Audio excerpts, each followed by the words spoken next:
أعوذ بالله من الشيطان الرجيم. சபிக்கப்பட்ட ஷைத்தானை விட்டு அல்லாஹ்விடம் நான் பாதுகாப்பு தேடுகின்றேன். ووهبنا له إسحاق ويعقوب وجعلنا في ذريته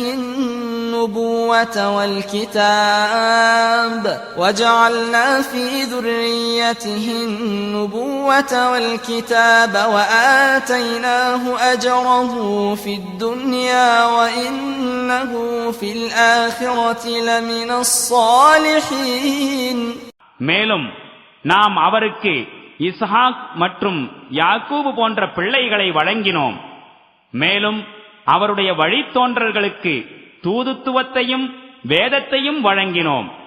உலகில் அவருக்குரிய கூலியை அவருக்கு அளித்தோம். மேலும் மறுமையில் திண்ணமாக அவர் உத்தமர்களோடு இருப்பார்.